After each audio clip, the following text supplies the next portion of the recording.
Ladies and gentlemen, welcome to the UndeadGamingCast, episode 20. See, I looked beforehand. This is the monthly podcast where we talk about video games, the industry, and stuff and things. I'm your host, Rob the Undead Gamer. Joined with me, as every month, is our other host, Mr. SingularityJosh.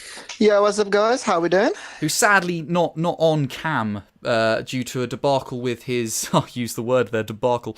With his PC, which hopefully will get sorted soon. But he's with us in an audio This is a form. word we've discussed before the stream, and not use. It's apparent why. I'm trying to get it all out of my system now, Naz, is the Please thing. do. And obviously, as always, every month, Mr. Naz Dragonheart has joined us for this debacle-a-thon of a podcast. I feel my skull being ripped out of my chest. Oh, wow. And this month's special guest joining us for, finally, I've wanted him on the podcast for since it begun. And that's Mr. 20 episodes. Shut up, Josh, you're ruining his entrance. It's Mr. VerticalSprite, welcome. Evening. How dare my entrance be ruined? Literally, I'm gonna sack you, Josh. Don't think I won't. I will do it. I will sack you You already got now. rid of this video. Yeah, don't I'm test me. halfway I'll get rid of that there. audio as well. I'll do it. I'll mute a motherfucker. Right, as I was saying, this is the monthly podcast where we discuss video games, the industry, and stuff and things, where we convene every month to do that, and it's a wonderful time, and I hope you enjoy the ride. So, without further ado, if you're not aware of what we do on the podcast, give you a little rundown of how the show goes. We generally start by talking about what we've been playing this month, and then we move swiftly on to main news topics, or topic of the month, which I think we've got a fairly interesting discussion lined up today. It's not a debacle, but it is an interesting topic of conversation. I love you, Naz. Please don't leave. Don't keep doing this to me. Keep doing this to me. But before, I'll put you in the ground for it. But before we jump in to gaming news and what we've been playing this month, I feel it's safe. I feel I should rather mention who has and who hasn't seen Star Trek Discovery. Oh, I haven't watched it yet. I'm going to watch it How tonight. have you not watched it yet? Because I'm going to watch it tonight after the cast, and I was a bit preoccupied last night. You'll find out why in a minute. Disgusting. Well, I for one enjoyed it. Yeah, I thought it was good. Good start. Sprite, you a Star Trek fan? I don't watch TV, mate. I apologise. Ah, no worries. No All worries. right, he's just sprung this on us because he likes Star Trek. Yeah, I did. I just wanted to hear the room. But anyway, yes. So let's jump into it. So we'll start with Mr. Naz Dragonheart. What have you been playing this month, sir? See, now, I've been playing a game which two other people on the stream have been playing, so I open it up to the floor. Ooh. Destiny 2. I'd like to ask VerticalSprite Yes. his opinion of it first before we get... I'd like to do a bit of a mini round table with you. No, go for it. I'll just stay quiet for the next hour, and you guys discuss Destiny 2. I'll put it on a timer. No, I'll time check and just make sure it's full flows along. But Mr. Sprite, what did you think of Destiny 2? What are your feelings on it at the minute? I absolutely love it. And this is coming off a person that didn't really like the first one. Yeah. And I think I said in a video that I did recently, it's one of those games that is, not since Borderlands 2 has a game improved on the original so much. Yeah. It reminded me a lot of that, not because of the game style, but because of how they've listened to feedback. The narrative, the way that you level up in it, the way that it all comes together. I think they've just... The main thing is they've listened to the feedback from the first one. Yeah. It just comes over as such a good game. So even if you haven't played the first one, it's just a perfect jumping on point, really, I think. Absolutely. So, Absolutely. Like I say, from my standpoint, it's as though they've sort of gone, okay, so what have they done? They listened to feedback, but also kind of got a lot of stuff through that like made the latter part of Destiny easier and more understandable, like the way you upgrade gear and the way you progress, and like even the environments. The environments are a lot more interesting this time around. I was saying to Josh on a stream before, just like how everything's not so flat this time. Like the Earth area in the first game, it was kind of interesting, but it was also very flat. There was a lot of open plains. There was a lot of interesting architecture coming out of it, and like the new Earth area, very interesting, very well built, lots of varying areas. You could easily distinguish where you are from one area to the next. It was a lot more interesting visually. I tend to find in the first game, like, you had to get into the raids or anything that was like player blocked off to see the more interesting elements. And it's just nice to have all that stuff come through now, rather than like having to wait on it. There's a lot less waiting as well. Like, you're getting exotics like halfway through the story. Oh, cool! Right, now I know what it feels like to have an exotic weapon. Brilliant. So yeah, Josh, you've been playing it as well a lot. So much so that you forgot about the stream at one point. I'm gonna give you 3 words. Yep. Sunbreaker Titan. Hell yeah! Like, no, I was so. It's great. It's great to be back on my. It's great to be back on my Sunbreaker, because that's just like ease. Anybody that played Destiny within the first year knows that I was such a big, huge, like, such a fan of that subclass, and like, you know, and I used to really rough the Crucible up with it as well. So it was nice to it's nice to be able to climb back into Crucible and just like kill dudes with hammers and stuff. But no, like, I think more or less you guys hit the nail on the head. They listened to feedback. They did like, you know, as far as I'm concerned, it's like, it's Destiny 1 where they've gone, okay, well, players didn't like this, and this. Let's fix it all. Let's do it. Done. Story is really engaging. And I mean, I know that I know now thought that it fell apart at the last bit, but I actually thought it was strong start to finish. The plot did. The story of the actual levels felt better and better, but like the actual plot, the bit where you were watching cutscenes, I felt that fell apart. Okay. At no one point did I feel like the story just felt like it was getting going in terms of the gameplay, like you being in tanks and things like that, like classic Halo. That was awesome. That was great. And like the I don't. How far have you got with the story, Sprite? Before I carry on. No. I've completed it. I'm doing strikes and raids. I was just going to say. There's a level where you're going on the surface. Oh, should I put the spoiler alert up? Sorry, should I put the spoiler alert up? No, not really. It's only sort of like minor gameplay thing. It's not like that's fine. That's fine. We're not talking Last of Us here. That's fine. No, that's fine. I'll let you be the judge of it. That's no problem. Yeah, no one dies. It's not like you've attached yourself to these characters, mode. It's just like, oh, this is an interesting happens.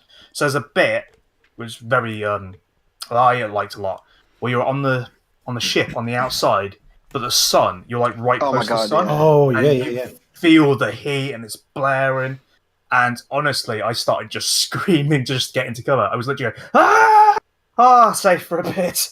I've got to get over there, and there's only a little bit of shade. I'll stay here for a second, and then I go out and I'll scream, and I get to the next bit, and it's just really interesting, really great to do that. And I wish there were more moments like that, but I get why the story is composed the way it is, and you know, it makes a lot more sense, and it hopefully is an indicator where like future DLC is going to go. You're going to have much more of these bigger set pieces, because they're really, that's what Bungie do best. Like, there's big set pieces. I remember Halo 3 with like the giant spider tanks, stuff like that. Yeah, it was really great. Interesting. So obviously we're all playing at the minute. Like, first month you got to get in. There's a big plan already in place, but it happened before with Destiny 1. He's mapped out the entire first month, saying these are your events, these are when you're going to get them. Sprite, somebody who jumped out of Destiny 1, how do you see yourself continue with the game? Do you think they're going to keep it up? Do you think they're going to keep you interested? Or do you think this is going to be like, yeah, I've had a good fun month, I'll move on to other things? I'll be honest, as long as the game is giving me something to do that I haven't done before, I will carry on playing. Once I've done all of the patrols, adventures, strikes, and eventually the raid, I'm not one of these who keeps going for more and more and more better loot. I think once I've done story and all the instances and everything else, I'll be done. But if they bring DLC out in 6 months' time, if it's a $15 or £12 expansion or even more than that, and it's got more story content, then yeah, absolutely, I'll go for that. First DLC is December, I think you'll find. Excellent. Well, yeah, I'll be straight on that. Josh, I got them. As a seasoned veteran, I think you came in around Taken King, if I'm correct. Yeah, started at the Taken King, yeah. Taken King. So you had a lot of good story coming into Destiny 1. You came in at the right time. They addressed a lot of things that were said before about it. How do you see yourself continue? Have you got the DLC yet? Do you plan? I bought the big version with all the DLC. Knowing. So did I. Just knowing. I didn't. But the difference being obviously is that I played nearly 700 hours of the first game. It was like, I think 678 hours, I think, in about a year and a half. Jeez. Yeah. So I knew that Destiny 2, I'd stick at it. Yeah. So like I'm really looking forward to it. I'm really liking the way that it's sort of taking shape. Like the faction war, faction rally dropped today. So I've gone and started doing that, and that's giving you something to do. Yeah. But I mean, I just find that like walking around the world is a lot more interactive and stuff. So I was doing a flashpoint, which is kind of like a new end game activity, where it just basically wants you to do public events on certain planets. And I was like, right, okay, well, I was doing some challenges and stuff as well, and I was like, okay, well, I'm going to do these like mini quests, and then try and match them up with my flashpoints. And I ran into like 2 or 3 just like random world bosses, and little things like that. And I don't know, there's just something about it that like every time I play it, like I'm just like, You're finding a fresh way to do things. Whereas I thought in the first one, like my big complaint with like games like Destiny 1 but like generally sort of things like Skyrim and Fallout is that I always feel that the world feels like it's massive but massively empty. Yeah. Like you can walk around in Skyrim or Fallout for hours and hours and hours without Doesn't seeing feel anyone. lived in. Yeah, it doesn't feel lived in. But the first Destiny game suffered, but the second Destiny game, you feel like when you're on that, it's like the second planet, it's like the oil rig or whatever. Yeah. And they're like, we're fighting off the Fallen, we're trying to keep this oil rig going, we're trying to, the Titans are here, and we're trying to do something about it. Yeah. You do feel like when you're on that rig, you are defending it against the Fallen, you are taking the fight to the Hive. Do you know what I mean? Like, and there's certainly a sense of every time I walk around it, there's a sense of like desperation that you need to do it, otherwise you will lose ground. Like it gets you really, really, really well involved, I think, and like for that reason, I can see myself playing even more of this one than I did of the first one. Yeah, it's the ultimate distraction game. You'll set yourself a goal. Okay, I've got to go do this, and then you'll be walking on and go, oh, that's interesting, that patrol mission. I'll go do the patrol mission, and then I'll go do something else. And then you'll run into like a big boss guy. You go, oh, if I kill him, and then I go do the patrol mission, and then I can go do the thing I want to do, and then I'm done.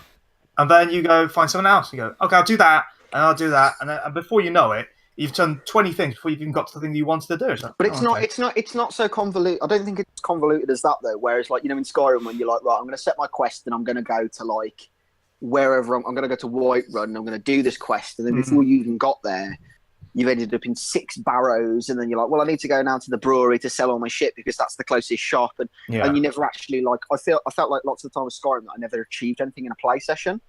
Yeah. Whereas like with Destiny 2, like I always feel that I'm always achieving something.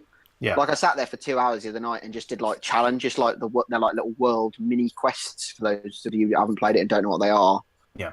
And like all I did was like started off like a mission I was going to do, ended up doing a few challenges, and even though it took me like an hour and a half to do the mission I was trying to do, I completed the challenges, so I felt like I'd actually achieved something with that time.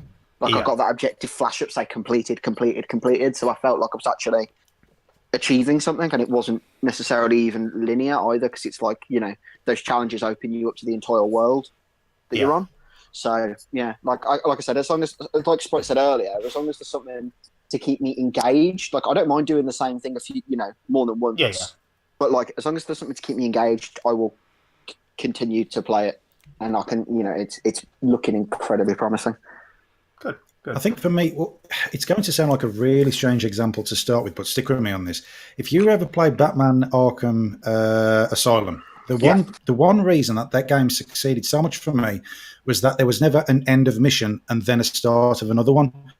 By the time that you were finishing something off, it was already introducing the next thing. So when you finished the mission, it was like, oh, hang on, I've got to find out about this. You'd already started it. Yeah. And Destiny is a lot like that. You'll be doing something, and then on the way to doing that something, you'll pick something else up. So by the time that you finish the mission, you're already invested in getting on to the next part, and the game's already told what to do and where to go, and you're thinking, I don't want to put it down, I'll just do this. Yeah. So then you do that, and then the same thing happens again, and it's just that cycle of making you want to one more thing. Yeah. There's also one more thing. There is also a massive upheaval on quality of life in Destiny 2. Things really stupid. I mean, like how many times did us, like me, Rob, and like you, Naz, get into a a patrol to into a patrol to like do some world objectives because we needed some materials for whatever we were doing. Yeah. Like I remember that me and Rob specifically went to do our exotic swords on the Dreadnought. Yeah. And like started getting Rob's exotic sword sorted. Yeah. And you just kind of like aimlessly, you've kind of got like a mental layout, but like we were trying to remember where all the chests were for Halium flakes and stuff. But now you've got a map. So you can go, well, I know there's a chest up here, and I know there's a chest up there, and I know there's a chest here. And it marks little areas of interest, not necessarily chests, but areas of interest.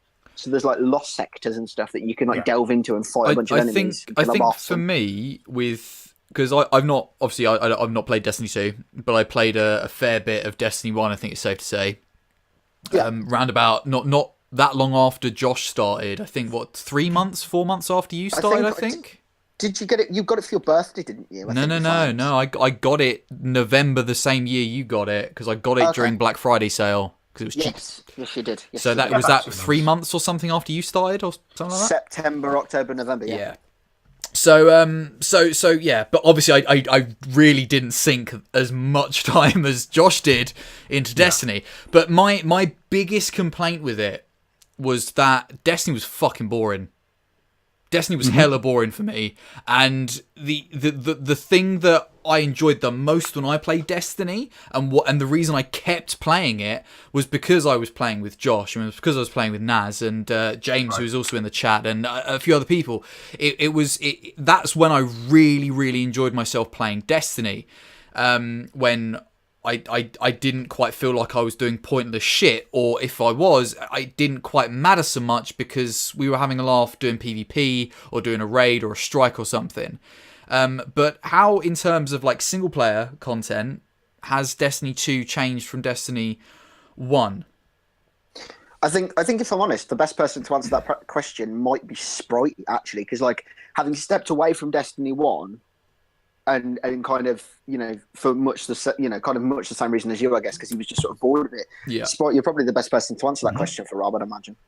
Okay, well, the main difference for me between the first one and the second one, narrative-wise or story-wise, is that the second one's got a story. Yeah, the first one, very true. I mean, you had a cutscene on Mars. There was something that somebody said about the Traveller, and then that's all it was. There's a lot less implicitness. Can I interject that I laughed my Destiny 2 when Ghost made a "I don't have time to explain" joke. Oh my god! Was it Cade? Did he? What, in Destiny 2? Yeah, they just make a joke about hilarious. I don't have time to explain why I don't have time to explain. Well, there goes your story then. They just pick fun at themselves in that little cutscene. I can't quite remember what it was, but it was quite funny. They were like, but why? And it's like, I don't have time to explain why I don't have time to explain, and that's kind of the joke. I'm not going to pretend that I understood everything about Destiny 2, but basically bad guy wants to take this thing that gives the light to other people because he believes himself to be more worthy. It's easy to understand, even if you don't get all the intricacies of it. Yeah. So I was invested in it, definitely. The one thing I will say, and I won't post spoilers, I won't talk about the ending, but I think they could have gone a lot further with the story than they actually did. It was all wrapped up too quickly, too neatly. They could have spanned that over a much longer time and got a lot more out of it. I'm not going to say anything more than that, but and this is one of the reasons. This is one of the things I felt, especially about Rise of Iron, which was the last Destiny 1 expansion, which honestly for me just killed it. After about a month or however long I continued playing it for after Rise of Iron dropped, I was just like, I'm done with this because this is actually fucking boring as shit. And they could have done so much more with the story. So it's nice to know that they've actually got a story for Destiny, because I have heard nothing but good things about Destiny 2, in fairness. I suppose my other question, if I may, is as for the grind, is it a boring grind like Destiny 1 was, where you were just sort of doing pointless shit to get exotic swords, or is it a bit more fun, engaging? It's certainly more engaging. Yeah. And there's like, because they sort of learned that, like I said, they've learned their lesson. So now there is a plethora of ways to get in-game in-game loot. Yeah. There's, you can go through the raid, you can do the Trials of the Nine, there's other ways to do it. But like Naz said, in the world, when you've got you're doing your patrol, and there's patrols and there's adventures, and I want to come back to that because that's a sort of a point that Sprite touched on,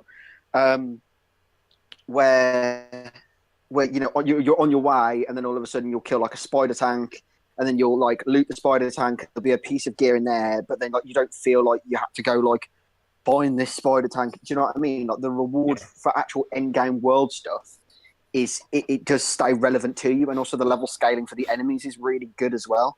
So like at level 1, you know, you're having just as a harder time as you are at level 20. Do you know what I mean? It's scaled really, really well. Yeah. The point that Sprite made about it being wrapped up quickly, it was like I found that, but then actually when I paused and went back, I did all of IO the other week, all of the adventures on IO, and I think you've got like those core missions where you kind of put the band back together, as it were, and then like you do like your fight with Gaul or whatever, and that's kind of campaign over. But if you were to stop on each planet that you land on and then do the adventure, which is the story of that particular world, that story probably fleshes out an awful lot more, because Naz knew what the raid was before we'd even got a raid drop because of an adventure that he played. Oh, cool. Okay. Yeah. So I think there's a way that your intrinsic kind of urge as your urge as a gamer is to see the blue icon and just hit the next blue icon, like quest to quest to quest to quest. But those blue quests are your main long thread. So they're like, go do this, go do this, go do this, go do this, end boss kind of thing. I mean, there's more missions than that, obviously, but like, you know, but if you went Earth, talk to Devrim K, okay, here's the thing, help Savannah and Devrim on Earth, set this stuff up on Earth, you'll learn a lot more about the actual But you have story. to seek that out, and you have to be someone who to seek We don't that even out. have to seek it out because it's very... No, that's what I'm saying. If you want to learn more about that, that's something that you want to do as an individual. You have to go seek that out. But the and that's fine. But it's also fine if you don't want to seek that out. The adventures... It's there for you if you want it. The adventures basically just provide you with a longer story because they are mission markers, patrol beacons. They're actual, factual mission markers that you can track on your map and go to. And once they're done, they disappear off your map. And you can, there's a way that and if that's something you want to do, to the vendor. That's cool. But if you want to go like do Crucible, which I know is a big thing for some people really love the Crucible. They really want to get in there as quickly as they can. You can hit 6 missions and go. And get through there, and then they can go off and do Crucible, and then that could be their game. Then it's fine. There's plenty of ways to play that game, and I think that's the beauty of Destiny. Probably a good idea to start wrapping up on it before it takes up another 10 minutes. Yeah, sure. I mean, unless anyone's got anything else they'd like to add to the Destiny chat, then feel free. But other than that, we can move on. I think me and Naz played a little bit of Crucible. Just a quick question, Naz, because you just mentioned the importance of Crucible for some people. How'd you find it? Yeah, how'd you find the new system, the 4-on-4? Feels a bit much the same. Better. No, I think it's different. I think it feels different. It feels different in a way that's a bit more accessible, maybe. Trials of the Nines is absolute rubbish. It's just elite players doing elite player dickbag things. Welcome to Trials of Osiris. That is your competitive PvP mode. In all fairness, yeah, that's stuff for people there. But like the casual mode, I enjoy that. That's fine. I do okay in it. Enjoyable enough. The way that they've also ordered the weapons where shotguns are no longer a secondary weapon is amazing. Yeah. So you don't just run around Crucible one bang anymore. But you still get quite a few people. Heavy ammo drop it basically every minute, and snipers and shotguns are now heavy ammo. So, but yeah, that's there's still a bit of a sword meta and a bit of a scout rifle meta in the game. There is still that, but that could be adjusted with tweaks. That's just balance, really. Yeah, that's fine. But yeah, no, as a PvP player, I also enjoy it. So there you go. That's more or less my piece on the PvP. Unless Sprite's got anything to add in PvP, I don't know if you've done anything. I have not even touched the Crucible yet, I'm afraid. That's cool. Okey-dokey. Cool, right. Awesome. Okay. Anything else then you've been playing this month, Naz? I played Infamous Second Son, and I was bored senseless. It was PSN's free game. You can tell it's a launch game. It was free this month, and I played it, and I'm pretty bored here. This feels like the same Infamous I played before. But I played it anyway, and I finished it, and it's just like, that's pretty much what I was expecting to be. Just a bit of a boring romp. What do you think very short as well. Sorry, what do you think it'd be like for somebody who's never played an Infamous game? Is it a case of like, well, you played the first one and therefore tears worn off, or is it just a boring game regardless of whether you played the first or second? It's a boring game. It's a third-person shooter basically. It's a game that tries to make you feel as though you're a superhero, and all you are is a man who has hands for guns. Okay. Just shooting stuff out your hands. There's not a lot interesting there. The health system doesn't feel right. Like you spend a lot of your time like with the screen faded out and hearing, "Whoa," you know. Oh, we've Anybody- lost Naz. I was about to say, anybody else Yeah, losing he's Naz back. Just heard that so many times and seeing the screen go fucking black and white. Just like, yeah, I know I'm going to die. I'm trying to get out of fire, but I can't because they got fucking magic bullets. Oh, it's just boring. Just boring. You're just like, yeah, I've played this game quite a lot. It does anything interesting or different or new, despite introducing 3 new powers. And it's just like, yeah, this is just the same as lightning powers for the first 2 games. Do you think that's in part to going back to what you were saying about Fallout and Skyrim, about the world not being fleshed out, didn't feel lived in? Yeah. I think a lot of that. It claims to be in Seattle, but I swear it's not. I swear it's not. It's like, oh, we got the Space Needle. You can see that in the first 10 minutes. And it's just like, cool, what else is in Seattle? Oof, gee, look at those superpowers over there. Go get those superpowers. Not a great deal of the answer. Great. I liked Infamous 2 because it was like New Orleans, and something very felt New Orleans about it. There was something very Carnival almost about it. I'd imagine like the New Orleans. Oh, we lost Josh. Like, sorry, you have to repeat that, Josh. I was like, New Orleans is very much like a feel, though. Do you know what I mean? It's Mardi Gras and but dark and jazz and blues. You can have your game in any fucking city, and you make it a like, boring city. That's it. But it's easier to capture. It's easier to capture those like the New York, San Francisco, New Orleans vibes because they're more like a feel than sticking it in a random city in America like Seattle. It's kind of like what, like you said, like Space Needle. Great. There could have been stuff you could have done to make Seattle feel like Seattle. You could have done more to make that feel like a unique city. And I'm certain Seattle's quite a nice place. Mm. You can go around it. There's not even like a sports stadium or anything like that. It's just weird. Buildings everywhere. You get a little Chinatown, and that's about it. And you can tell you're in Chinatown because you see the bodegas everywhere. Like, oh, look. Cool, there's a Chinatown market. Cool, that's my one unique area that tells me I'm in a different part of the city than anywhere else. Like, each part of because there's 2 islands, each part of it is divided into 6 sections. You can walk from one end to the other of an island and not realise you've swapped into a different sector at any one point. Boring. My word, owned. But there we go. That's me. That's me done. Brilliant. I'm out. Well, the only thing missing from that was the Beyonce click at the end. I was like, Sassy all up in this bitch. Well, with that, Mr. Sprite, what have you been up to and playing this month, sir? I have been playing Marvel vs. Capcom Infinite. Oh, cool. That dropped very recently, didn't it? Was it last week or the week before? Yeah, that'll be a couple of nights I'm not getting back. Okay, so we'll talk about the bad things first, very, very quickly. Yep. Because I know you were excited about this. I was. I tried to be as impartial as I could be. You were very positive on Twitter. I was. The problem is that the core gameplay is brilliant. And I'm saying that genuinely. The core gameplay is fantastic. Yeah. And I didn't see any reviews. I didn't see anything, any big sites reviews or anything like that. I wanted to make my own mind up. So, playing Marvel vs. Capcom Infinite, gameplay is fantastic. I thought, right, I'll get into it. So, I'll come out of training mode, went into the main game. The story is cringeworthy. Yeah. It's cringeworthy. The graphics are subpar.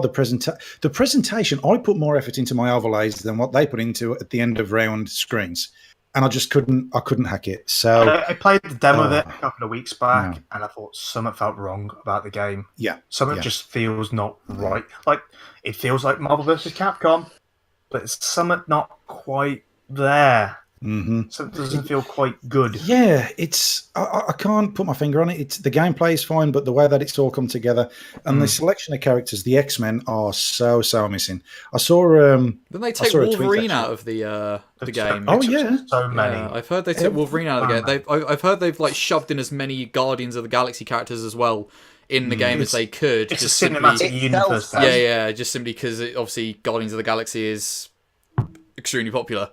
Yeah. They said that to be fair, they should have titled it Guardians of the Galaxy and Avengers versus Capcom. Yeah. That's it. Okay. Because don't be smack talking Guardians of the Galaxy. Smart talking, man. It's happening. And get on board. When you're removing Wolverine from a fighting game, I will smack talk Guardians. Don't you dare smack talk Guardians. It's not the Guardians. It's not the Guardians' fault they're calling them Wolverine, okay? In fairness, I don't think it was choice. I think it came down to licensing rights. Possibly because Wolverine is Sony, isn't it? Yeah. And the X-Men aren't part of the MCU, so it's part of Fox. And I do love my beat 'em up. So I've been playing that. I traded it back in. Unfortunately, I couldn't get on board with it because there was. A key thing, as silly as it sounds, I was playing the arcade ladder. Yeah. Not the story, because I gave up on that after a couple of minutes. And I thought, this is actually quite difficult to start with. The AI was spiking after a couple of games, and to my knowledge, I couldn't find the difficulty. It didn't have a difficulty. No. I was like, something really random like that, it should be there, So, as someone who's played Injustice 2 and Marvel vs. Capcom, where do you think Injustice 2 succeeds where Marvel fails? That's a good question. The fact that Injustice 2, the first one, was the underdog, and they needed to prove themselves, not through gameplay, but also through extra features. And when they did that first campaign, that blew everybody away, including me. I wasn't not expecting that. The other thing as well is the attention to detail. I think Injustice 2, when you're playing a beat 'em up like that, you look at the character intros, the way that the face animates, the way that they've bothered to motion capture everything. It looks so sweet. Yeah. And my friend Brett, who was around the one night, he was looking at it, and he said, Marvel vs. Capcom Infinite does not look next gen, whereas Injustice 2 looks next gen. So make of that what you will. They just seem to have lost the spark. In fact, Capcom in general, when it comes to fighting games, Street Fighter 5, the new Marvel versus Capcom, they need to step up to the plate because they are not paying attention to. They're going to be left behind. To the base. Absolutely, absolutely. Is just on your comment of Marvel vs. Capcom doesn't look next gen? The one thing I do know about Marvel vs. Capcom, not that I know a lot, is that it's got a fairly unique art style to it, because obviously it's comic booky. Do you not feel that it doesn't quite look next gen simply because of the art style, or it looks, everything's out of proportion. I mean, by all means, Google an image of Captain America in Marvel vs. Capcom Ultimate, and you'll be like, that guy's using roids. He's got to be. I've seen Spider-Man. I'm not happy. No, they've just the general style of it. I think style-wise, Marvel vs. Capcom 3 looks far better. At least it's consistent across the board. Yeah. It's a much more consistent, cohesive style. And just before you move on, the other thing I would say is the DLC. Any game that comes out on day one and announces what all the DLC is going to be. Oh my god, don't. You know it's bad news. At least with games like Injustice, they will release the game, and then a couple of months down the line, they will say, right, we're putting out a poll. Who would you like to see as DLC? That's the way they should do it. Absolutely. So. Did you? I mean, I know I sort of tweeted you about it, Sprite, the collector's edition of Marvel vs. Capcom. Did you see? That's the most Marvel vs. Capcom Infinite thing ever, isn't it? I'm glad that you didn't buy that, because what a waste of money. My God, like that. Surely that's enough for some people to possibly sue. But it lights up, Rob. But it lights up. Fucking. You can flick a switch. Also, 2 of the fucking crystals are the same color. What is that about? Right. Hang on. Google, if you've not seen it, Google the collector's edition for Marvel vs. Capcom. Was it 3? Infinite. Marvel vs. Capcom Infinite.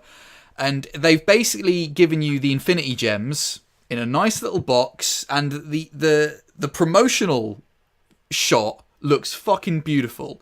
And of course, people drop their money hand over fist for it. And when they've actually got it, have a look at the comparison when people have opened that box up and seen what they look like fucking Easter eggs. Thing is that they're not even the stones; they're the box. They're in bed. You can't take them out. Oh my god! They are the box. No, I don't. It's a joke. Oh shit! Yeah, I didn't even realise that 2 of them were the same color. Yeah. The day. But then it lights up, Josh. It lights up. Flick the switch. But look at the promotional shot, and then look at what people actually got, and it's just like, who made this? It's so funny as well, because it's like, oh man, Jesus fucking Christ! It's not pretty. It's not pretty, but it does light up, you know. It lights 'Cause up. I'm pretty sure that the green one was Battery's actually, not I'm pretty included. sure, isn't the green one that's in like quite a prolific Marvel film? Isn't the green one in Doctor Strange? Isn't that the time crystal? So it's like, They've all you been know, quite prolific. but it's been in, but like then they haven't shown all of them in films yet. But that green one, I'm pretty sure has been in a movie. I think of the ones they've done. Mind, they've done Time, they've done Power. Either way, they look better than what Maybe Capcom one they've tried to missed. shell I out. can't think off the top of my head at the minute. Apologies, Marvel fans. I did my best. So safe to say, don't purchase Marvel vs. Capcom Infinite. If characters aren't important to you, which sounds like a really bizarre thing to say, but if you're not too fussed about the roster, the gameplay is solid. I'm not knocking the gameplay. Yeah. But there's not enough of it. How you go from a roster of 50 down to 30, licensing issues or not, it's not acceptable. You can't do that. Yeah. I was going to say, well, like, surely half your game in a game is the roster. I think Especially a it's, fighting game, yeah. No, it's like a thought, you know, a fight. You know, if you, It would have been better if they were going to go down to 30. You want to make sure each one of those 30 A feels different, B is different. Yeah. Don't do stuff for like 4 or 5 Guardians characters. Take like one from each franchise or something like that. Make them all feel different, so that like everybody's got like someone they can go to. yeah. I'll give you an example. If you did a game like, I don't know, Marvel vs. Capcom 3, I think it is. Yes. No, sorry, Marvel vs. Capcom 2. All right. You'd got Akuma or Guki, you've got Ken, Ryu, Sakura. All of these characters were very similar. Now, if they'd have got it round so that if you pick Ryu, then you could reskin Ryu as Ken or Akuma. So you only had one character of each class. I could understand that. I could get behind that. Oh, but it's not. It's just 30 base characters, and it's not on. Not on. No, it's not. that sounds shit. I muted my mic because I did a sneeze. So, is there anything else, Move us on, Rob. Come on. Mr. Sprite, that you've been playing this month? Or... Currently streaming The Evil Within. I'm getting ready for The Evil Within 2. Cool. Cool. Is this your first time Destiny as playing well. The Evil Within, or...? I dabbled in it when it first came out, but there was a couple of problems on release, so I didn't really play it that much. I know that they've patched it now, and I've played the first 3 hours. I think I played it last night, and it's really enjoyable. I've had a blast with it. So playing it, ready for the second one. Awesome. Can I just ask a quick question, Sprite? What about that Darkwood game that you were playing? It's an acquired taste. How'd you find that? It Tense. looked interesting from It the was. like 5 minutes that I actually managed to squeeze. For those that don't know what Darkwood is, could you briefly explain, please? Darkwood is a 2D. Think of a 2D gauntlet style game. It's all 2D and artwork based, top down, and it's all set in a forest, and it's procedurally generated to a degree. Cool. And you've got to survive it. Think of Don't Starve, but a little bit more linear and with a storyline. Sure. So you've got to go and survive for a couple of nights, get supplies. And for instance, the first town that I'm on, the quest is I've found a door, but the door needs a key. So somewhere in the area, you've got to find the key. But to get to the key or to find the key, you've got to go and explore. To explore, you've got to survive, and that's how it ties it all in. And it's as creepy as anything. And what the storyline, I don't know what's going on. I'm reserving it for Halloween. I'm going to play it next month.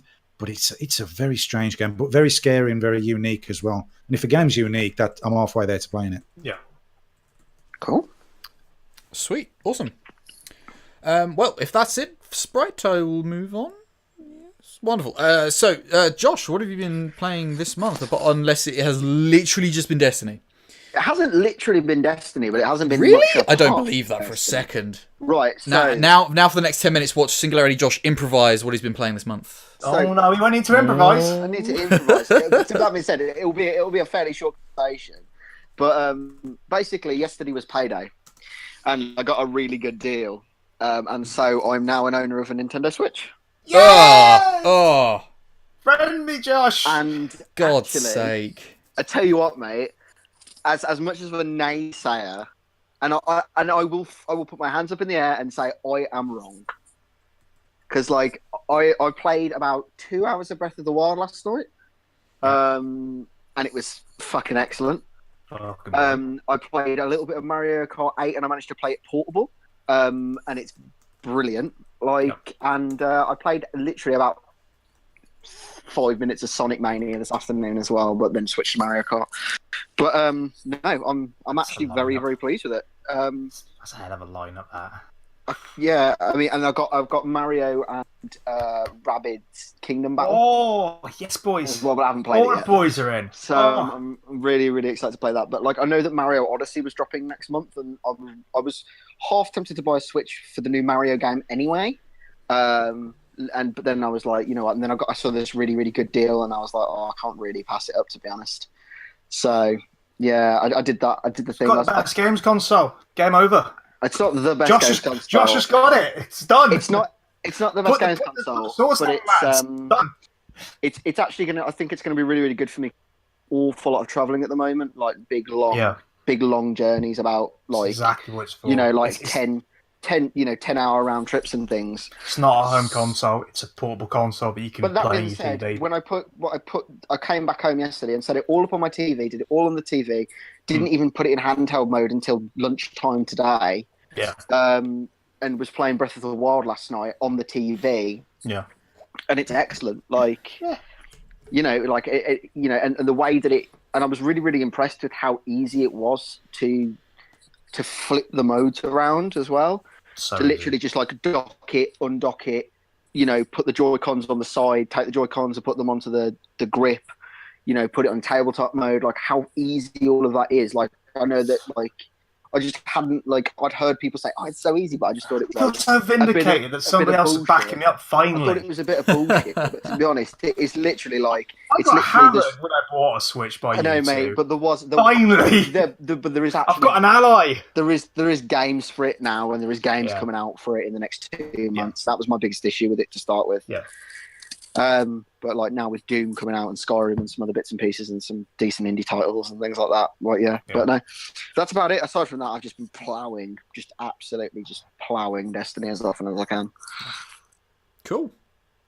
So, Rob, I guess it's the time of the show where I ask you what you've been playing, my friend. Indeed. So, aside from obviously continuing with my wonderful playthrough of The Witcher 3, I have actually played a few different games. I've actually started streaming. Fuck, The Witcher like us play someone else. Yeah. I put it down for a few seconds to boot up something else. So this month I've started sort of streaming a little bit, properly and a bit more regularly. And I kicked that off with Doom. Yeah, Doom. So I've finally started playing Doom. Really, really enjoying it. Really fun. Just exactly what Doom should be in this current age, I think. I mean, I'm not sure what else I can add to the Doom discussion that's already been said, especially by Josh and Naz, but in previous episodes. But it's a good scratch of the itch, but I'm glad it ended when it did. And I think as you're getting towards the back end of the game, are you getting that feeling where you kind of just like, this is good, but like I need this to sort of wrap up in the next like 2 or 3 hours, or are you like still like? Not quite. I'm still enjoying it. Yeah, I mean I'm not that far. I mean I think I'm about 5 hours in ish. Oh, okay. Yeah, you're still in. It doesn't really start to get to the like I'm done now until about the 10-hour mark. Yeah. And then you're just like, and even then you never stop really enjoying it, but you're just like, I can see that this is coming to an end now. Yeah. Like, fucking dudes up with shotguns. How can you get bored? I'm very glad that Doom ended where it did. You know, after about 12 hours. Yeah. Like, I don't think I couldn't. But yeah, like no, doesn't overstay its welcome. I'm enjoying it. Yeah. I'm enjoying it. So it's fun. It's Doom. It's Doom. It's exactly what I think Doom should be in this current age of video gaming. It's super fast paced. It's I think mechanically it just works for what it is, being so super fast paced with no reload things or no reload button, things like that. It's it's just really fun. Chainsawing open enemies for ammo. Yeah. So, it's great. That's really sick. It's great. Yeah.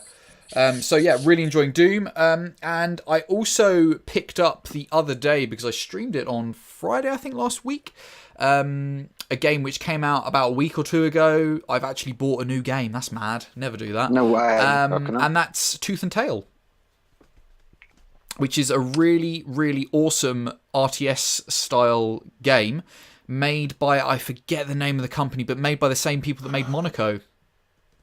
Oh, really? Okay. Oh, Yeah. So it came out a couple of weeks ago on on PC, PS4, and GOG. And I've got the PS4 version. Now, it is an RTS, and normally I wouldn't touch an RTS on the console with a 10-foot barge pole because fuck that. If anyone has ever played an RTS before, you know you need a keyboard and mouse. Sorry, Rob.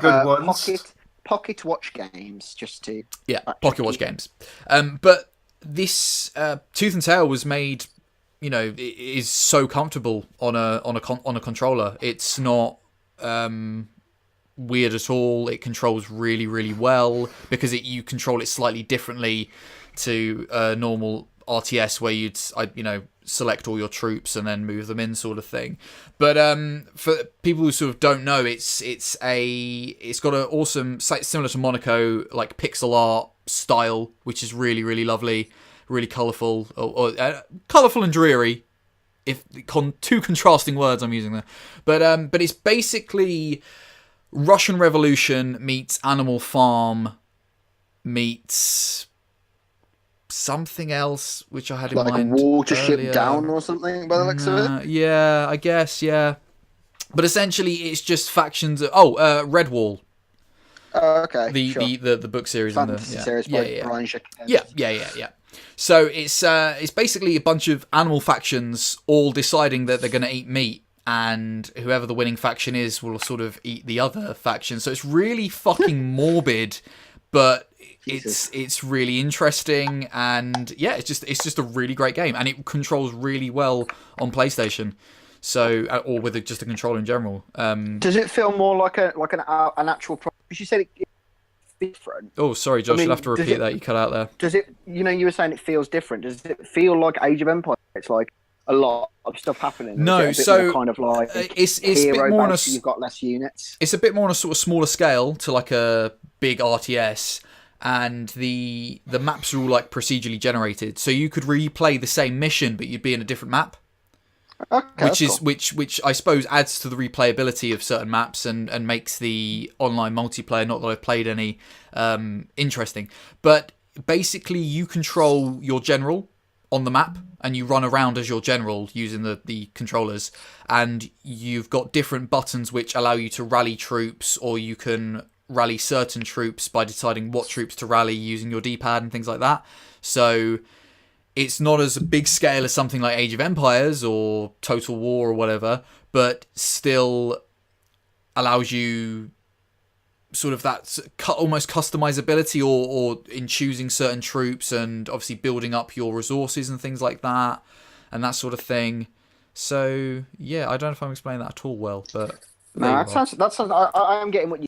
It gives you the control without having to attaching it to like 6 million buttons. Basically. Yeah, or having to, or feeling like you have to use a keyboard and mouse. Because I played Battle for Middle-earth 2 on the Xbox 360 back in the day, and that was hard. Yeah, it was just a port straight from the PC. You needed a key. You could play it with a controller, but you're lacking just ease of control, and when you need to do things quickly in an RTS, which sometimes you do, you have to react quickly.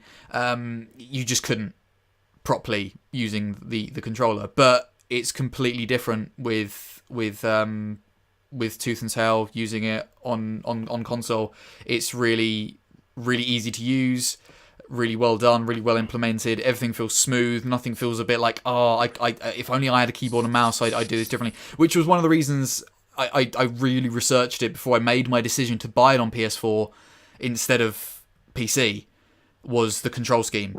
Because everything else I was sold on, but it was the control scheme. I must admit, like, I was, I'd seen Tooth and Tail before, and I was kind of toying with the idea of, like, actually getting into. I was a bit annoyed to jump in on Sunday because I was on a train without any internet, and I was like, fuck, I really want to watch and just see how this plays out, because like you said, it's a bit odd having it on a bit odd having an RTS and a PS4, but I mean, I'm glad that you've enjoyed it, and it's good definitely. That, like, I mean, somebody's I plan to continue. Finally figured it out. Yeah, no, I plan to continue streaming it. So if you can stop by on a stream, you probably see how it plays. Yeah. But yeah, so it's really, really lovely, but really, really cool, interesting story, cool art style, just and the music as well, just really sets the tone for the game. It's just a really good little indie title, really, really good. And the other game which I got, we were talking about free games with PSN earlier with Naz, and one of the games that's up this month is a little game called Hatful Boyfriend.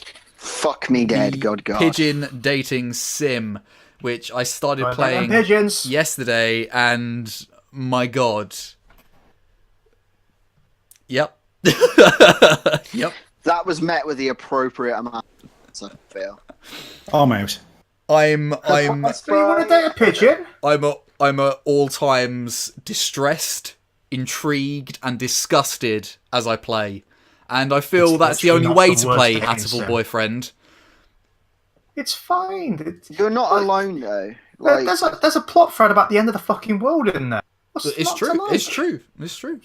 It's true. I'm not going to lie, mate, because I played Dream Daddy and felt much the same.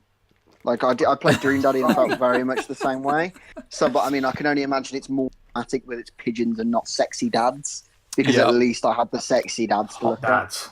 Hot dads. Well, I mean, you get your classic anime boy profiles for the pigeons, because they're like, oh, here's what the pigeon would look like as an anime boy.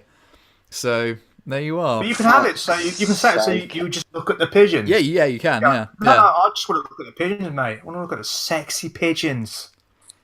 Fuck me dead. Kill me. Please kill me. Wait till that Sonic Forces comes out. You're welcome. The amount of fanfiction that will come out of Sonic I mean, it's free on PSN. Why not? Am I right, Sprite? I don't do PSN Plus. I've got a PS4, but I have not got PS4 right, Plus. Smart. But either way, Hatful Boyfriend, I feel, is right up your street, Sprite. You're looking at a guy who brought Injustice 2 and 3 months of PS Plus and then realised to play Injustice 2 online you didn't need it. Yeah. Do you not? No. It's pretty cool. That's mad. I can't imagine. Have you introduced your partner to this yet, by the way, Rob? Because I can imagine that she would be glued. All I'm saying is, check out my channel tomorrow, Wednesday, my YouTube channel, Jesus, and you'll see what happens. My God. But yeah, so that's basically all I've been playing this month. So if we're good to move on, we can move on. Yes. I think we might, depending on how we're feeling on the floor here, have a little break. Maybe we just try plow through, because we're already nearly an hour in, and if we do need a break, then I'm sure we can find an appropriate time to tap out. Yeah, sure. Right. Okay. So we will continue then. So, this is the part of the show where we discuss our main news topic or news topics of the month. And this month, I feel something interesting happened that we could have a pretty good chat about, I think. And that was, this month, Cuphead finally released on Xbox, I believe. It did release, didn't it? It's Xbox exclusive. Yeah, it is Xbox exclusive. It did release, though. Anyway, yes. So, check your facts, Rob. It came out. Came out. So, Cuphead finally came out, and there was a bit of a funny business with a certain reviewer in the industry who took a sort of first glance video at Cuphead and completely. Well, the gameplay was awful. It was apparent that the guy in question playing it, whose name I'll bring up now, Mr. Dean Takahashi, who I believe did it for VentureBeat. VentureBeat was recording himself play Cuphead at an event, and the footage is up there on the internet for you to see, and it is awful, absolutely awful. And for the most part, it sort of brought in his legitimacy as someone in the industry to him playing the game so terribly, and why should we trust reviews or opinions from someone who can't play a simple platform? I think is really where the gist of disagreement or upset came with with this footage, essentially. Dean has come out since then to try and explain himself, but yeah, go for it now. Sorry. So carefully. Yeah, so thank you firstly for handling the words there so carefully. Just want to say, because it's really hard. It's really hard to try and explain that without, going full. I was full really worried that it was going to turn into like a bit tabloidy, a bit like hashtag not a debacle. Bad man at games plays game, and it's just like, I don't want our discussion to be very tabloidy. I want like an open stuff. We're all quite intelligent people. We've got good views, good opinions and stuff, and I think if we handle this correctly, it's going to be like a good sort of discussion. But it's so close to that knife edge of this Gamergate, so unbearingly close, and that hasn't gone away. Gamergate is with us now. That's it. That kind of horrible community stuff, that's not going anywhere. Now we have to live with it.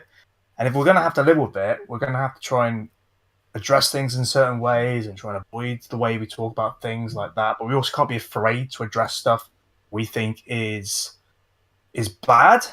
Like the stuff that Dean Takahashi suffered at the hands of like people just saying, "You're bad, you shouldn't be reviewing this, you are bad." Yeah, I think for the most part, it sort of brought his legitimacy as not only a gamer, but as someone in the industry, as a game reviewer, into question after seeing this footage. And I've watched it. It is particularly bad.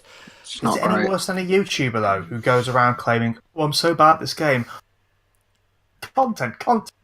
Yeah, and this is really where I think the conversation for us begins. Essentially, because you're right, Naz. There are tons and tons of people, including myself, who play video games on the internet and are bad at them. I'm not going to pretend to be a pro gamer or someone who's particularly amazing at games.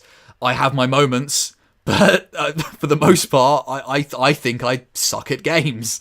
But I still make videos and content on the internet. I think as well, though, for the most part, where this has come into question especially is the fact that this Dean fella is a reviewer. So in terms of if you're bad at a certain game, would that, or well, it would, I suppose, affect your enjoyment and your opinion of said game you're playing? So I'm going to just kind of jump in on that question. So as you know, like IGN or whoever, they're a company, and so like if your company has a policy that you review whatever game, you've only got so many staff, but all of these games need reviewing. Sometimes you will be given games that you don't necessarily match up with, and I think that generally speaking, if they knew that Dean Takahashi wasn't particularly brilliant at platform games for whatever reason, then, you know, that's kind of down on the company and not necessarily on him. Because at the same time, like, you know, if out of all of us, we were going to review video games, you know, you wouldn't want me reviewing a fighting game, would you? You'd want Sprite doing it because Sprite could tell you about, like, you know, the difference in frames and how it feels and that sort of thing, in the same way that you want you reviewing an RPG and myself reviewing shooters and whatever else. So from that aspect, I do really feel for him. It's not his fault, because I mean, I just had a quick look through his Twitter feed, and he does seem like he seems very technologically focused. So he's probably more to do with fidelity of you know, graphics and that sort of thing. That seems to be his like area, as well as more action orientated games. So I just feel that it was possibly the review company just being a bit short on having journalists to do a review, and kind of sold him down the river with it. I don't think it was brilliant policy either for them to, you know, they could have probably salvaged something out of that 25-minute gameplay or whatever, but they then decided to put that entire 25 minutes up on the internet and said, look how bad he is, and then kind of allowed this to happen. I mean, I do also think that you're right with saying, Rob, as well, that you wouldn't, you know, his enjoyment of it or his experience of it is kind of coloured by the fact that necessarily that might not be his preferential choice of games. Like, I happen to know he's a very good journalist. I've read his reviews before. He's an excellent journalist. But I don't know. I kind of feel that he was. I do feel he was sold down the river on it. But was it actually a review? Is the first thing, because you've used the word review a lot. Yeah. And the way I saw it is that it was just an impression video. It was impressions. Because Yeah. VentureBeat is more like it's a tech website. They just go and have a look at tech and have a look at games, have a look at this, that, and the other. And Cuphead's one of those things of like, oh, being hard is a selling point of a game now again. Be interested to see what the latest thing coming out is, because we haven't had a Dark Souls or anything like that come out. Just go off to this event, see what it plays like, see what your impressions are. And yeah, he didn't play it well, but he was just getting an impression of it. And that was his impression. It's I'm bad at games. He openly said, I'm bad at games. He's not. I didn't see him as reviewing it. I saw him just giving an impression of it, and it's just the like pack mentality of gamers just again coming down in on there. And I hate gamers, and I hate the word gamers because it's got such bad connotations these days. It used to be like a really niche thing, and it's still niche. Don't get me wrong, but there's almost like this like I said, pack mentality where they're just going after any time they feel attacked. And it's not like back in the day when it was like Jack Thompson going, oh, well, I think games are objectively bad and legally I'm going to do something about it. It's just like someone saying, oh, I can't play the game so red. Oh, you're bad at games, you shouldn't be doing it. Like, what? You were bad? What? Why have you gone after it like that hard? Hashtag Git Good. I think is kind of the problem with it. A little bit. Yeah.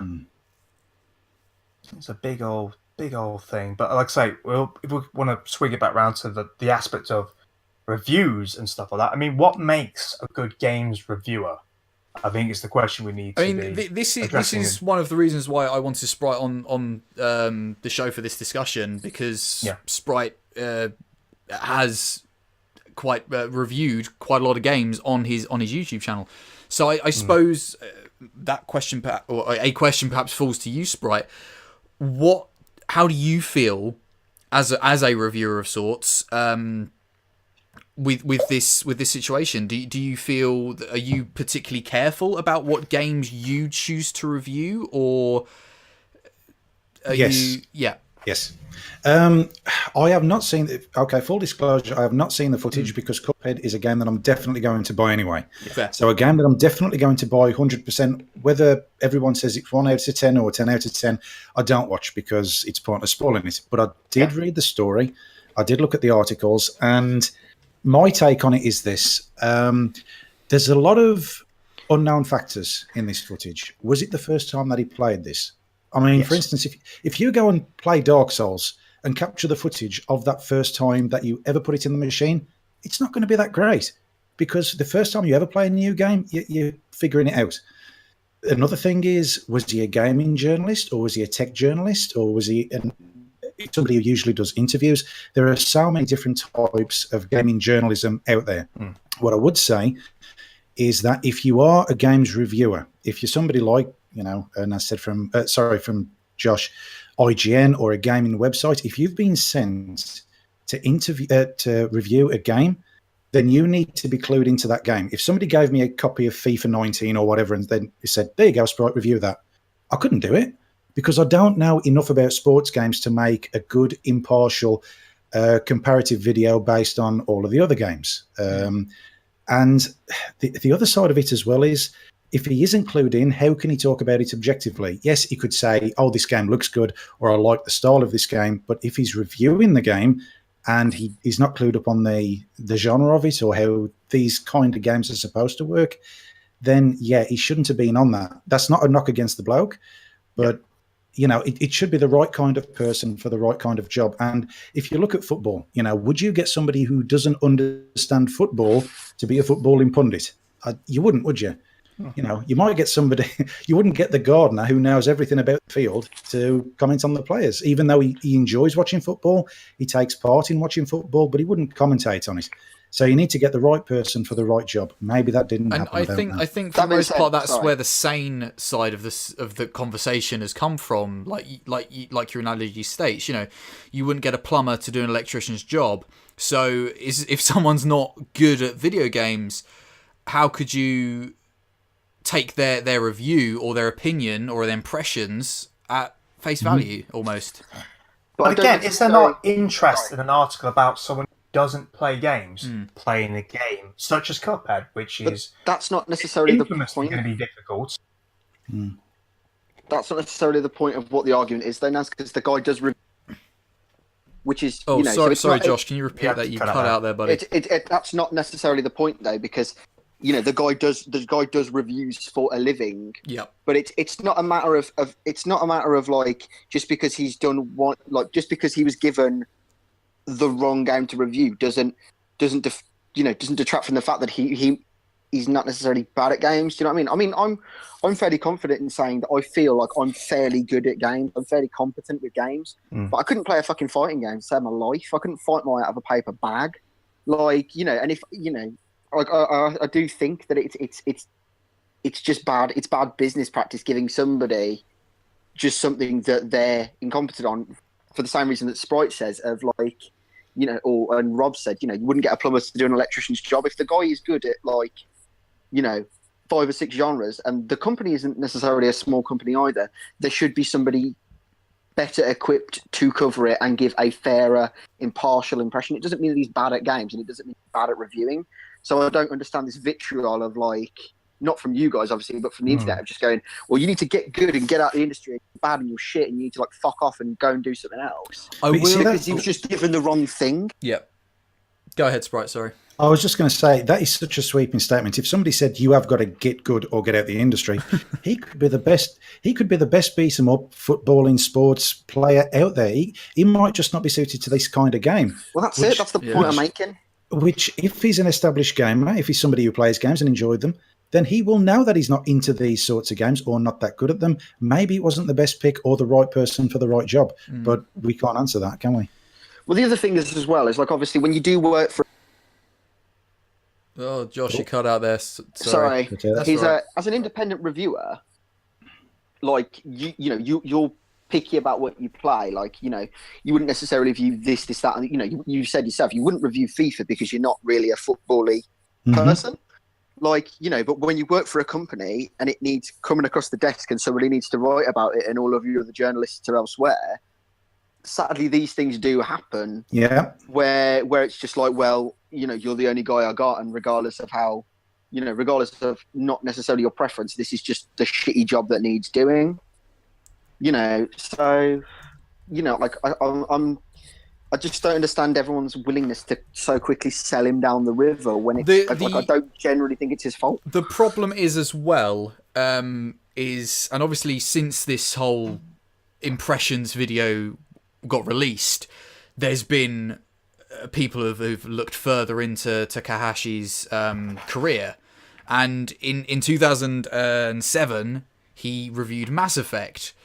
With the title of the review being Mass Defect. Now, basically, he played through the game and gave it a more or less panned it, and but that was simply due to the fact that he hadn't used the upgrade system or the level up system or the ability system, whatever it is that's in Mass Effect, and gave it a bad review because of that. He did sort of retract his review, and after he realised he'd sort of made a mistake, fairly similar to the Cuphead impressions video. But it's I suppose things like that are not almost helping his case. I mean, that was 10 years ago as well. And again, this is we're going on stuff that maybe the game didn't explain well enough to him. There is a certain point where you go, yeah, he's not good at games. But then again, you got to also go, but is the game good enough? And explains it, because you hand somebody a controller now. There's 16 buttons on that damn thing. Mm-hmm. How is anybody going to know anything to do if that's not what they're accustomed to, what they're used to? Can I just turn this around for a second? This might sound a bit strange, I know, but of all the people that are complaining about this, have they thought for a second that they're the problem? Now, by that, what I mean is, no, seriously. No, I agree. No, okay, so we've got four people in here. We've got, Naz, Josh, Undead, and me. We're all gamers. I think we can all agree on that. And we all play a wide range of games. Strongly and disagree. Undead who plays The Witcher 3 and stuff like that. So, what's video games? We all play video games. Yeah. Now, what if all of us look at that footage? We're not going to go, well, I can't make my decision based on that footage, because you can see what kind of game it is, you can see how hard it is, and because of our backgrounds, you make an informed decision. Well, based on that footage, yeah, he's not doing a good job of it, but I can see that game would suit me. Yeah. The idea of him still showing us what the game's all about, that's still there. If these people are having their decisions made by somebody else who's telling them what to buy, then I would say that they're not that hardcore a gamer of themselves. So they need to look at themselves before judging other people. And this is it. I mean, like reviews and impressions and all of it are all subjective to the person. I've got my people in the industry. Are they subjective? I thought Gamergate told me that they need to all be non-subjective. Why doesn't everyone agree with me? Whatsoever.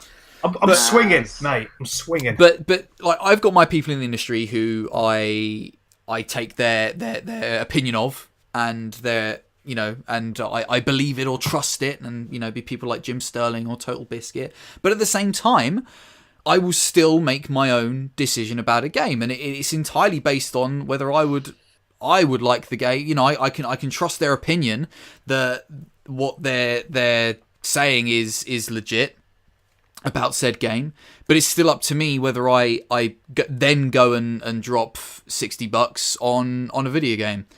But yeah, no, you're absolutely right, Sprite. You're absolutely right. I don't understand but like Sprite said, I don't understand the need to have to go either, because surely it's like, how many times, and I'm sure we've all done it, how many times have you guys turned on what is obviously a bad review of a video game, and then just gone, okay, this review isn't giving me what I need to know, and then switching to a more subjective review. Yeah. Do you know what I mean? Like, I don't understand what the issue is, where they go, well, okay, well, this guy can obviously not move the fucking cardboard box around. It's very obvious what he needs to do. He's obviously not up to scratch. So I'm just going to quickly flick onto the next video of somebody who's a little bit more competent at this thing. Do you know what I mean? Like, I don't understand the need. Josh. I don't understand the need to then just be like... Josh, you're not an arsehole. That's the thing. You're not a Gamergate arsehole. I just don't get it, though. Like, I don't get this fucking... You won't, because you're not an arsehole. Yeah, but as well, at the same time, I mean, I think it's pretty safe to say that, for the most part, the four of us, and correct me if I'm wrong, take what big sites and companies like IGN and GameSpot say with a little pinch of salt. I don't watch any of them. Little pinch of salt. Any of them. For the most part, if we want a review or an opinion or whatever, we will go to someone a little bit more trustworthy. And for the most part, it will be people like YouTubers or smaller independent... YouTubers trustworthy? Are you fucking kidding? He's a fucking branded t-shirt. That's absolute... What are you saying? That's subjective as well, though. Hang on. Right, hear me out. Hear me out. A guy will be sat there in a fucking Mass Effect t-shirt talking about Mass... Of course he's fucking biased. Yeah, but that's the other thing. They're all bloody, all things like YouTube's a lot more easy to influence than big corporations, as mental as that fucking sounds, because they are more easily dazzled by the whole, okay, someone's taking notes of me. Joy, look at what happened at EA's E3. They had a whole bunch of people playing Battlefront 2, so, here are our tastemakers. They're fucking testers. That's what they are, essentially. A bunch of YouTuber arseholes who are told, come out to LA, you can come play Battlefront 2, and that's definitely not free fucking testing for us. Yeah. But again, it's exactly... You take your own opinion, and you apply it to that. Exactly, but this is what I'm saying. Some people aren't that fucking intelligent. Yeah, no, that's the sad truth of it. That's why you have tastemakers and things like that. That's why PewDiePie is such a big deal. Because he is a tastemaker. He's an icon for our industry. As much as we don't like it, or may not like it, or whatever, he helps sell games. When people see games. the word YouTube gamer, they see PewDiePie. And when PewDiePie does something bad, reflects badly on everybody else. That's who the kind of people who they look to. That's the sad reality of the situation. There are just certain systems that are in place that influence certain other people. And some people just... very susceptible to advertising and very susceptible to subliminal messaging. I think the biggest problem that we've got is that if somebody says in a review that this gun does not have reloading mechanics, fact, and you can say, well, that fact is wrong because it does have reloading mechanics, but people are so often now telling people that their opinion is wrong. Like if I don't enjoy FIFA and I go, nah, FIFA's not for me, well, you're an idiot then. Yeah. You're an idiot. You're not a gamer. Well, no, I'm just saying that I personally don't enjoy FIFA. No, you're not a gamer. And I've found that a lot of people who stick to one game, like if they're massively into Call of Duty or FIFA or any other, like, series of games, they've just got that one game and nobody dare say anything against it. A little bit like console fanboys. And I own all three. I've got a PC, I've got an Xbox One, a PS4. I don't give a shit what people play as long as they enjoy it. Yeah, it almost becomes like a cult. Oh, sorry, on the Switch. Yeah, of course, on the Switch. Well, this is it. I laugh and joke about the Switch, but if that's what people enjoy, have at it. Go and enjoy it. Yeah, and this is it. It's very much cool, and it comes back to those console wars. It comes back to that zealotism. It comes back to people fighting those wars, but they have no business fighting. But because they like a thing and somebody else has a different thing, it's like, well, that's wrong. You shouldn't like that. It's that blind loyalty. And that's the thing. No company's ever warranted that. No company's ever warranted your loyalty. Naz, let Rob make his fucking point. He's been trying to make it for... Go on, Rob. Sorry, mate. I'll die on this hill. Do you know what? I think I've forgotten what I was going to fucking say. That's it. Oh no, I got it. So, but just off what Sprite was saying about people saying, "Well, your opinion's wrong." No. Nobody's opinion is wrong. Exactly. Everyone's opinion is their opinion, and they've got a right to have it. You thinking their opinion is wrong is not true. Shut up. Stop. Nobody's opinion is wrong. It's your opinion. You can't take that away from someone. What is happening in your head, though, and what the chemicals in your brain are doing is disagreeing with someone's opinion, which is absolutely fine. You're allowed to do that. Fuck, we're all bloody humans. If we all believed in the same fucking thing, then we'd all be living in North Korea. But the point is, it's okay to disagree. And what do we do when we disagree? We have healthy debate. And we either agree to disagree or just whatever. It doesn't matter. Our government, right? We can do that intelligent conversation. Whereas, it's like I knew, and we have a living, breathing example of it in the podcast right now. Is that I knew that for me, No Man's Sky would be a fine game to do what I wanted to do with it. You're wrong. Your opinion's wrong. Rob is not a fan. Rob is not a fan of No Man's Sky at all. Nope. But we can have intelligent debate about it. I wouldn't go that far, Josh. You bought No Man's Sky. And when I say, well, it does exactly what I need it to do for me, Bob goes, okay, fair enough, mate, it's your money. Then, do you know what I mean? It's like, and this is it. We're not going to fall out with each other. Yeah. And this is it. Off of what Josh has literally just said, and what Sprite said as well.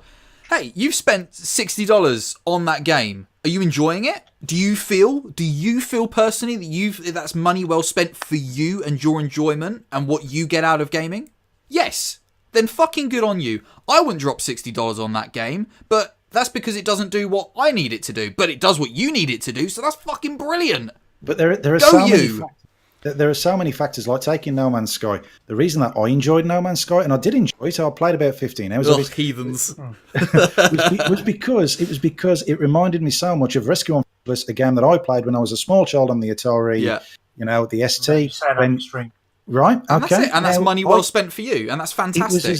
It was as much nostalgia as anything else, and for those 15 hours, that was it. I was back in my heyday again. Now, somebody who's 17 and they've just got into gaming, or they were never around at that time, they're not going to get those experiences. So they're different to me. So don't tell me that my enjoyment of the game is wrong, because for me it wasn't, but for them it would be.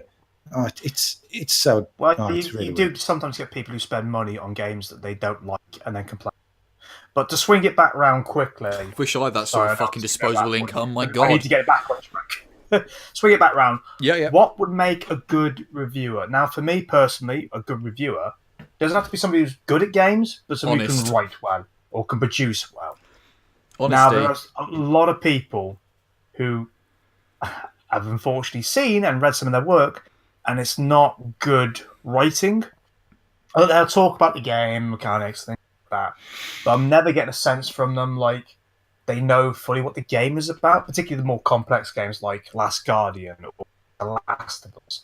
So where there's like not just the game mechanics, but also the overarching themes and things to explore in there, that like thematically or like sort of like messages sort of in there in terms of the work of the game. Like a Hideo Kojima game will have like, okay, so it's a game about exploring an open world in a third-person view. Sure. There's also overarching themes of like nuclear deterrence, what it means to be human, things like that. And it's kind of like I look for kind of those things as well in the games, sort of bad exploration of those things mean. And sometimes I just don't get that, and I just look at the review and go, "There's not good writing here, really." You explained the game well and how it's good, and that's fine, but it's not kind of what I see as a good review.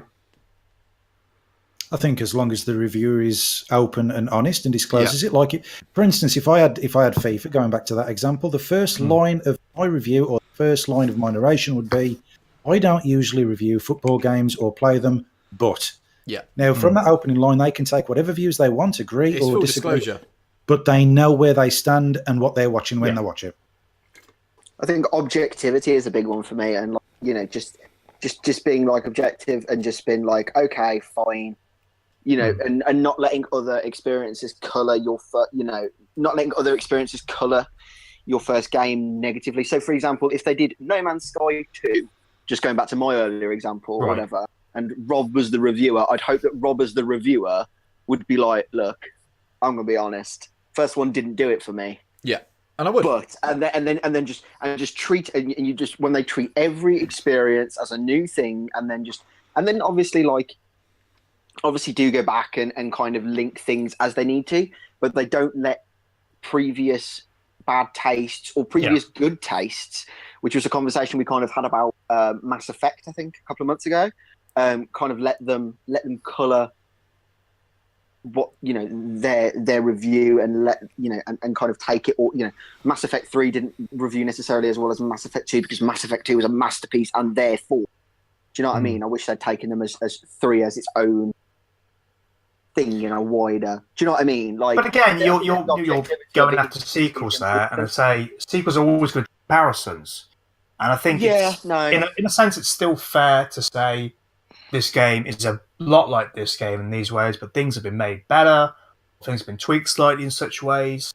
I think it's okay to say that. I don't think you could ever take anything completely in a bubble because of the way games built up. You're never going to get in a bubble, but I'd hope that a reviewer would always treat whatever property they have in front of them fairly, and then draw their own conclusions from what they actually play, and then be honest to the viewer about what they liked and didn't like. Yeah.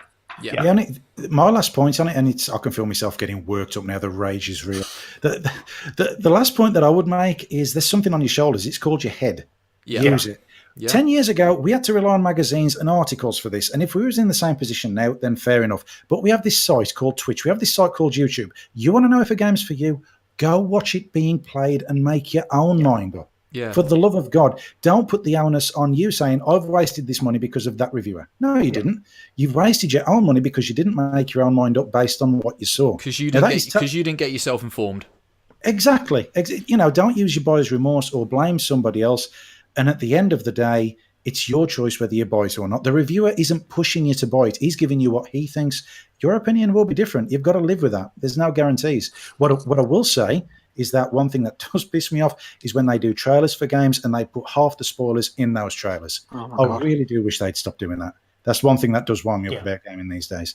I think that's me done. The other thing is as well, is like, you know, say don't use, like, if you are like me and you are very impulsive, don't use your buyer's remorse, then bitch and moan about it. If you just so happen to be impulsive and you just so happened to not be informed and pick up a game that wasn't for you, take it back, trade it back in, and then learn from your mistake. Do you know what I mean? Don't go and like slate the game necessarily just because you didn't get yourself informed and you didn't know what you were getting into, even if you did do it on impulse, because that's, once again, that's your fault, not anybody else's, for not actually, you know, for not putting your head on your shoulders and actually going in and looking.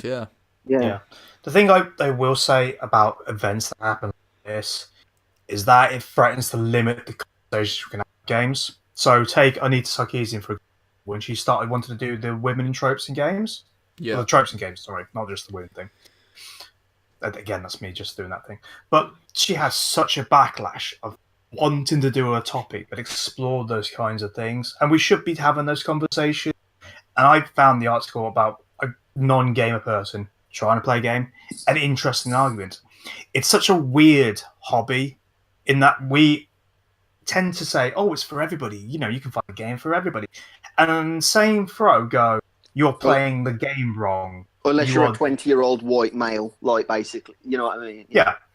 And pigeonholing everyone. When you do stuff like that, when you attack people for opinions or for not saying what the status quo is and things like that, it starts to limit the conversation and starts to make the hobby a scary thing to be a part of or to try and introduce people into. Like, I have to start thinking twice now about saying stuff about games or like making recommendations, things like that.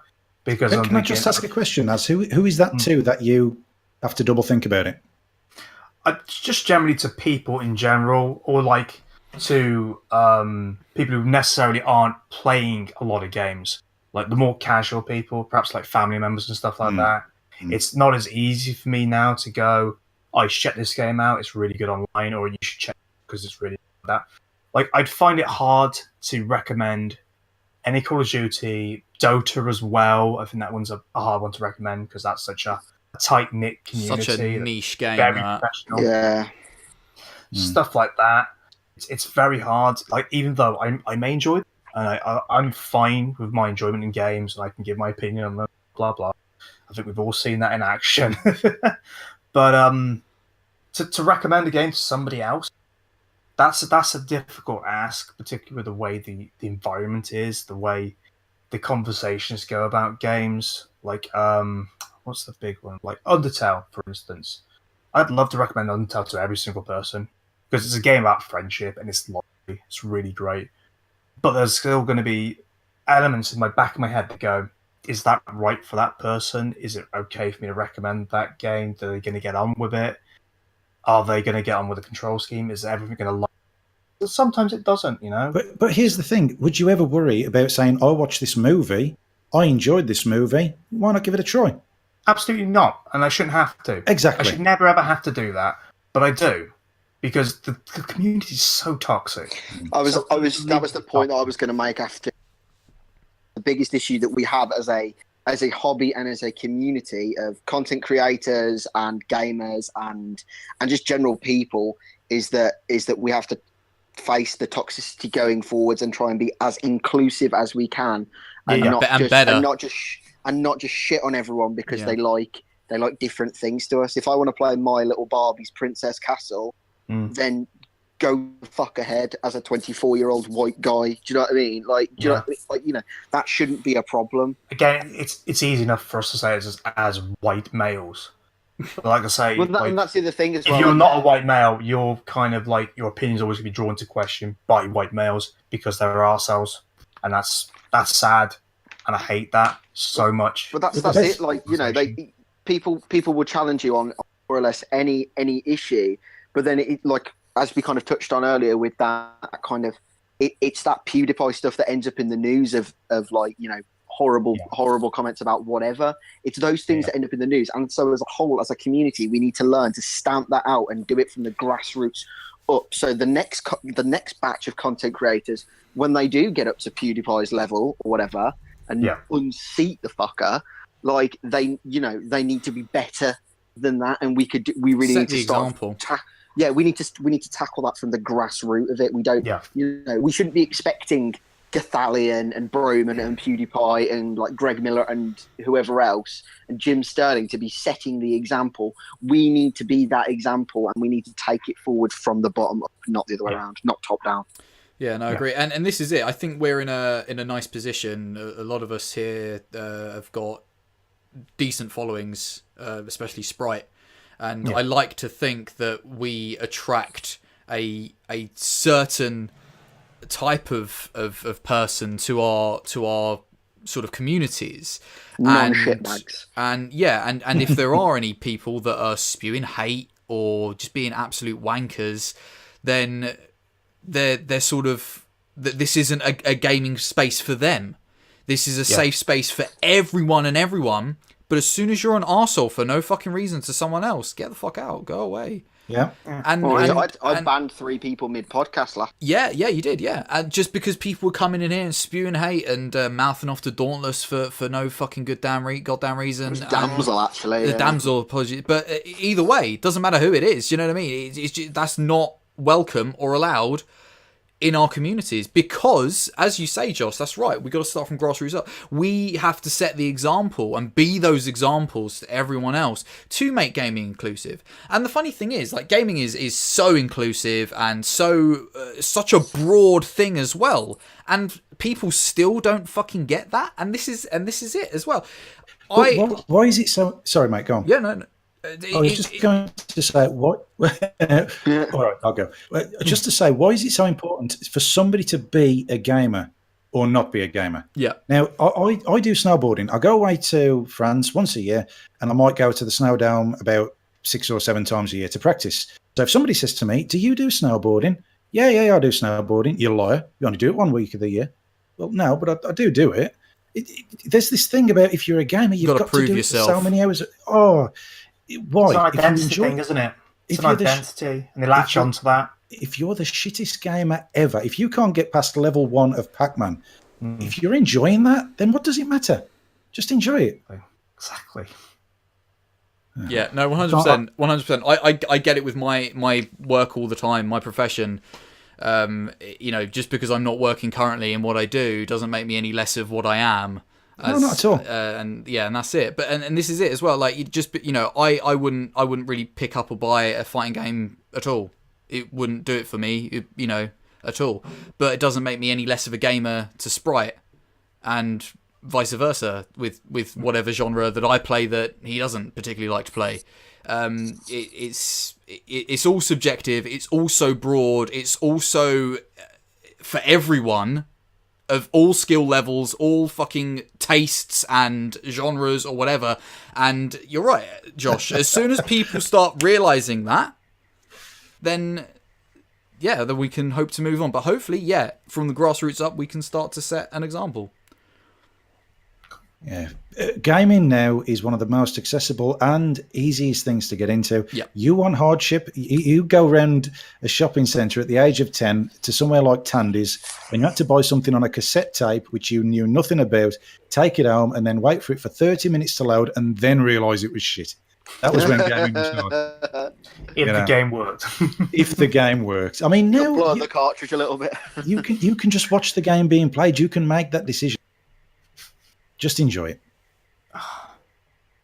Cool. And most importantly, guys, don't be shitbags to each other. Be kind to each other. Be good to each other. And if you don't like it, let fucking people get on with it. And call it out when you see it, when people are being shitbags. Good note to end on. Here. So, well, with that, I suppose we're done with the news topic of the podcast, unless anyone else has anything else to add. But you're right, Josh, that's probably a good place to stop. But if anyone does have anything else to add, no, we're good. No, right, we're good. Wonderful. We're all good. Brilliant. Go okay. once, go in twice. So, literally sold to that man in the corner. So, with that said, that is it for this month's Undead Gaming Cast. We really hope you enjoyed it. So, with our news topic done, it's the time of the show where we basically plug the shit out of ourselves and tell you what we do and where you can find us. So, Naz, what do you do? Where can we find you, sir? I do a little bit of YouTube, a little bit of Twitch. Oh no, he's cut out. Repeat that. Sorry, repeat that. Technical difficulties tonight, honestly. You're right. It's been pretty smooth today for a good 90 minutes. YouTube.com/talkplay, Twitch.tv talk_play, Twitter Naz_Dragonheart, and that's just all me plugged. Awesome, thank you very much, Naz. Josh, what are you? Where do you come from? Where did you go? Where did you come from? Cotton Eye Joe. My name's Josh, and I'm from the Midlands. You will more commonly find me on the internet under the name of SingularityJosh. Under the guise of my alter ego.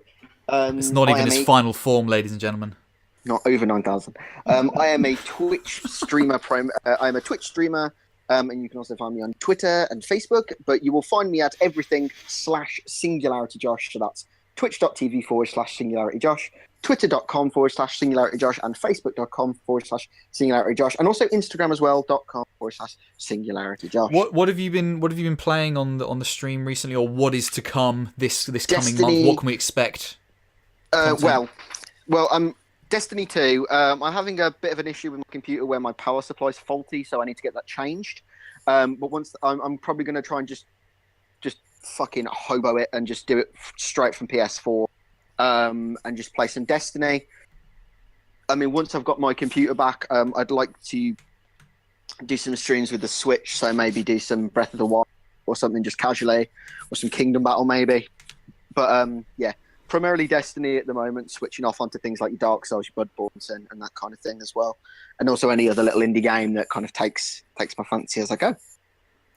Awesome. Yeah, sorry, I didn't ask that question to you, Naz. What can we expect to see coming this month, if anything, on the channel? Oh, that's a secret. Ooh, but stay tuned for that then. I got something. Up there. Awesome. Is it Geordie LaForge on a bike? He's on a bike. Damn it! Oh God. If you look at Naz's cam, just behind him is a towel which has what looks to be Geordie LaForge from Star Trek: The Next Generation on a bike. And that's what we've agreed to. It's the future, ladies and gentlemen. The future. We promise to never speak of it. No money in that world, but Geordie LaForge in the Tour. Absolutely. Geordie LaForge on the Tour de France. The Tour de Ferengi. So, Mr. Vertical Sprite, what are you? Where can we find you? What do you do? This fleshy persona is a lie. I'm actually a blue cube. I can be found over on YouTube.com, Twitch.tv, and Twitter, all with the /VerticalSprite, and on Twitter @VerticalSprite as well. Awesome. And what can we expect to find on your channels coming up this month? Well, I'm doing a horror month, actually. You are? Yeah. Plug it. Plug it. Going from the 2nd of October to the 31st, I've got a fortnight off, so I'll be streaming pretty much daily for 2 weeks. But through the week, I'll be doing horror streams. I've got The Evil Within, Until Dawn, The Evil Within 2, Amnesia: The Dark Descent. I am going to be playing some Slender Man as well, that's going to put the wind up me. But yeah, it's going to be a month of horror. So we're going to get some fucking great. We're going to get some great footage for that raid alert. Yeah, 8 till 11 on a weekday GMT, and that's where I'll be through October. But I'll tell you one thing, Undead. I had a loading screen on The Evil Within last night that had some mannequins in, and it threw me off. My entire stream just went completely bonkers because of it. So if a loading screen can do that, Slender Man is going to absolutely own me. Fuck you. Well, if you want to see Sprite shit himself live on the internet for the next month, go to twitch.tv/VerticalSprite. Thank you so much for coming on the show, buddy. Really appreciate it. Been a pleasure. Nice to have you, Sprite. Yeah, it's been absolutely awesome. And as for myself, well, you can find me on all the social medias at The Undead Gamer. I am a YouTuber, youtube.com/TheUndeadGamer, where hopefully there'll be actual regular content coming this month. Shock horror. Yeah, shock horror. Had a video on Monday go up about discussing YouTube networks and my personal experience with them. So if you're interested in that, go and have a look and check out my channel. But just basically gameplay galore and talk and discussion on video games in the industry, much like the podcast, but in smaller chunks and about specific things. So yes, youtube.com/UndeadGamer. I'm also getting much more into streaming now, finally, eventually, and trying to do that a little bit or more on the regular. So you can definitely find me at least every Tuesday streaming something. So yeah, if you've been staying tuned to that, yeah, damn straight. do enjoy it. I'm enjoying getting back into it again. So yeah, for more Doom and Tooth and Tail, you can definitely find me at twitch.tv/TheUndeadGamer, which you are now. But, of course, if you're not, then you're obviously watching the VOD, which you can on youtube.com/TheUndeadGamer, or you might be listening for free on download on iTunes. It's all available. It's all there. Ooh. So there you are. So many ways to listen to the podcast. So, yes, thank you very much, ladies and gentlemen, for watching the UndeadGamingCast this month of September. We hope to see you soon in the next month. Once again, huge thank you to VerticalSprite for joining the podcast. Really, really appreciate it. Wonderful to have you on. And hopefully we'll have you on again at some point. And, no problem. Again, thank you to SingularityJosh and Mr. Naz Dragonheart. You're welcome. I've been Rob the Undead Gamer. Of course, yeah. And I've been Rob the Undead Gamer. So we will catch you in the next one. Bye-bye. Goodbye.